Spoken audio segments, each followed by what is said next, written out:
حنانہ جو ہے اتنی دوسرے کی کیئر کرنے والی بچی ہے کہ کئی دفعہ میں اس کی عادت پہ حیران ہوتا ہوں. بہت زیادہ محبت کرنے والی اور سب کے ساتھ جو ہے وہ تعلق رکھنے والی. چنانچہ ایک مرتبہ میں اپنے کمرے سے باہر نکلا تو ڈاکٹر محسن صاحب کا بڑا بیٹا محمد وہ سرمد کو ذرا ڈانٹ ڈپٹ کر رہا تھا اور ہارڈ ٹائم دے رہا تھا. سرمد سائیکل چلانا چاہتا تھا گھر کے صحن میں اور وہ راستے میں کھڑا ہو گیا تھا. اب سرمد رو رہا ہے, حنانہ بھی رو رہی ہے. میں باہر نکلا تو میں نے بچوں سے پوچھا کہ بھئی رو کیوں رہے ہو؟ تو حنانہ اور سرمد دونوں نے بتایا کہ یہ محمد راستہ روک کے کھڑا ہے, ہم اپنا سائیکل نہیں چلا پا رہے. تو میں نے محمد کو ڈانٹا, محمد آپ ان کو کیوں نہیں کھولنے دے رہے؟ اپنا گھر ہے, اپنے گھر میں بچے نہیں کھیلیں گے تو کہاں کھیلیں گے؟ خیر جب میں نے تھوڑا ڈانٹا, پیارا بچہ ہے, وہ فوراً ایک طرف ہو کے بیٹھ گیا. قدرتاً میرے پاس کچھ سویٹس تھیں تو میں نے کہا آؤ بچوں میں آج آپ لوگوں کو سویٹس دیتا ہوں. چنانچہ میں نے جو ہے نا بچوں کو سویٹس دینی تھی تو محمد جو راستہ روک کے کھڑا تھا اس کو سزا کے طور پہ میں نے کہا کہ محمد آپ چونکہ دوسروں کو تنگ کرتے ہو آپ کو میں نے سویٹ نہیں دینی. اب یہ بات سن کے جو محمد تھا ڈاکٹر صاحب کا وہ تھوڑا سیڈ ہو گیا کہ مجھے سویٹ نہیں ملے گی. تو میں نے باقی سارے بچوں کو سویٹ تقسیم کر دی.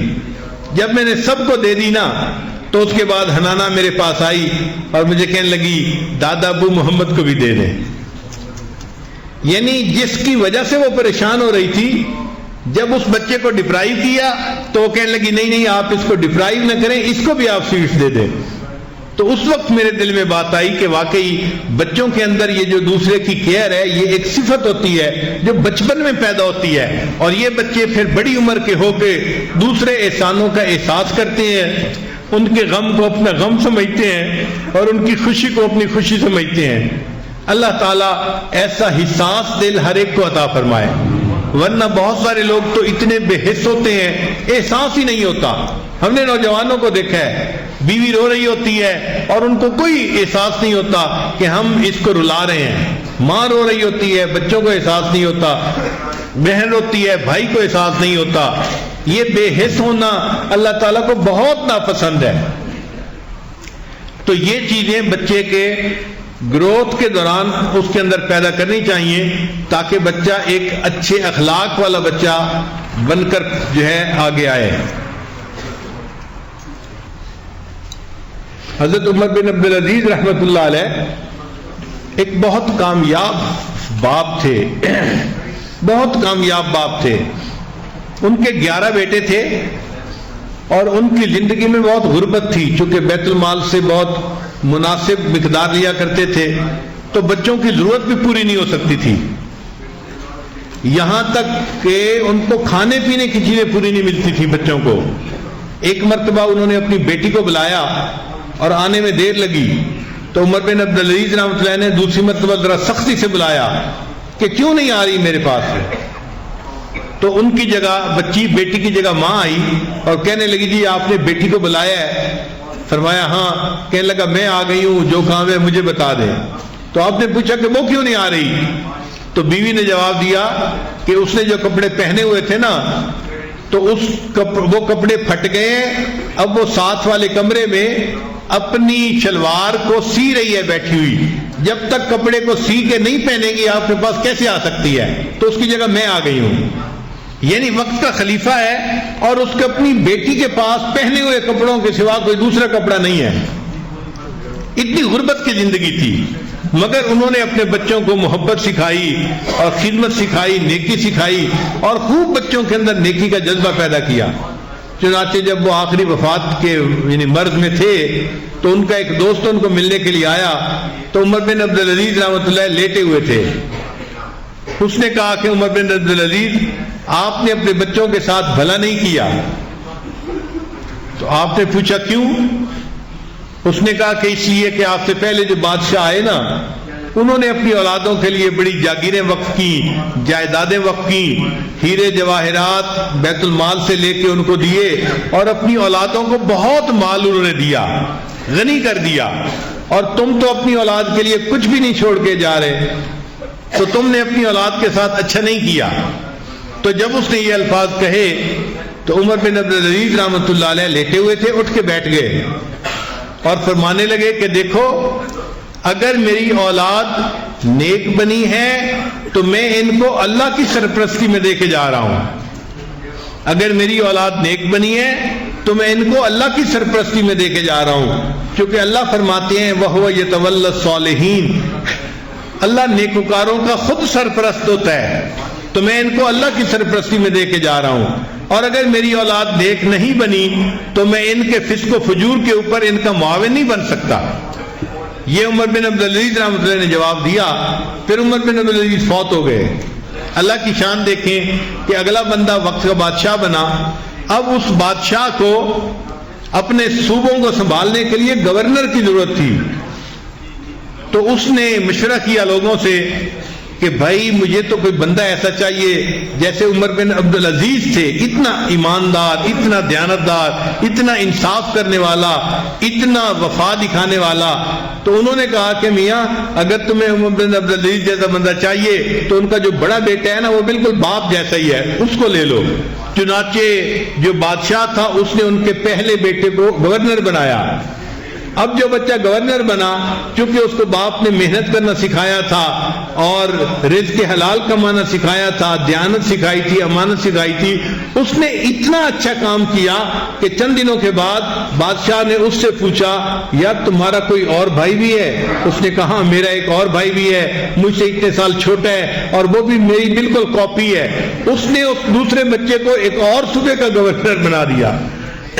جب دو گورنر بنے، انہوں نے اتنا اچھا کام کیا کہ پھر اس بادشاہ نے ان کے تیسرے بھائی کو گورنر بنا دیا۔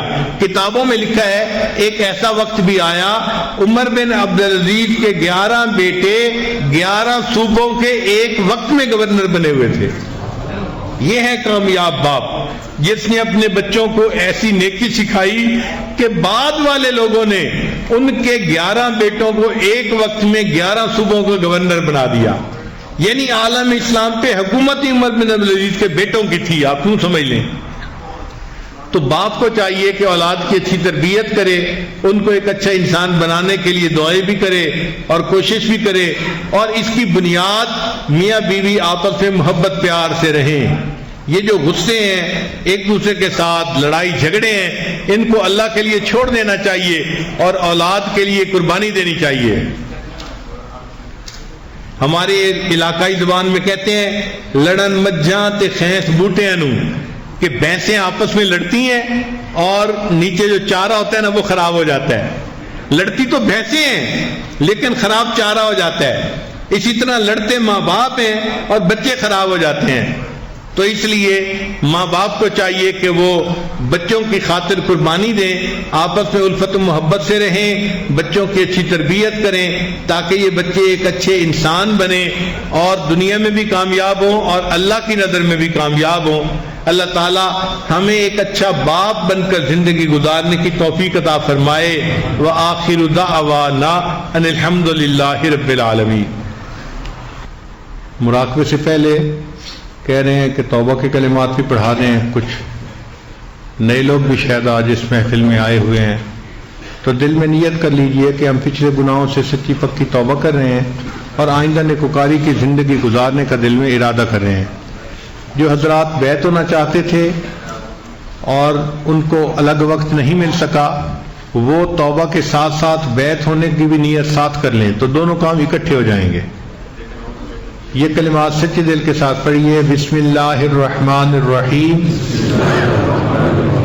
لا الہ الا اللہ محمد الرسول اللہ، آمنت باللہ وملائکتہ وکتبہ ورسلہ والیوم الآخر والقدر خیرہ وشرہ من اللہ تعالی والبعث بعد الموت، آمنت باللہ کما ہوا باسمائہ وصفاتہ وقبلت جمیع احکامہ اقرار باللسان وتصدیق بالقلب اشہد ان لا الہ الا اللہ واشہد ان محمدا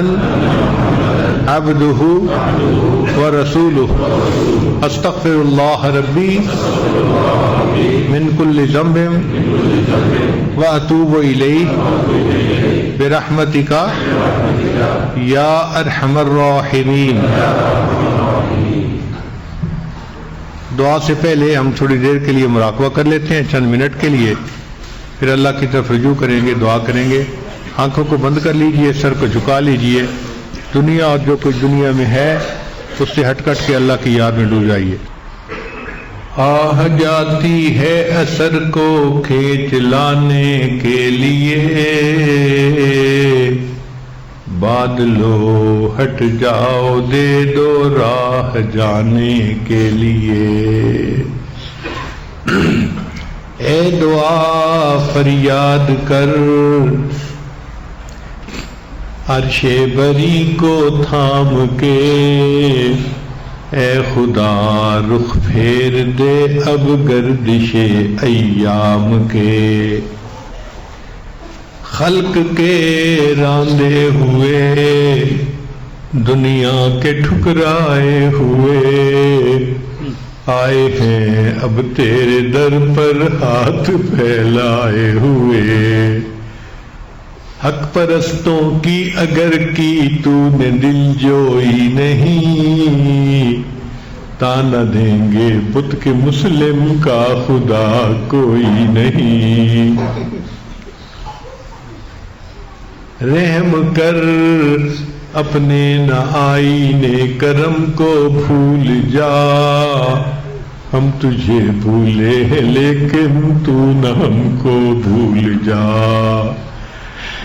رحم کر اپنے نہ آئینے کرم کو بھول جا، ہم تجھے بھولے ہیں لیکن تو نہ ہم کو بھول جا، خار ہیں بدکار ہیں ڈوبے ہوئے ذلت میں ہیں، جو بھی ہیں آقا تیرے محبوب کی امت سے ہیں،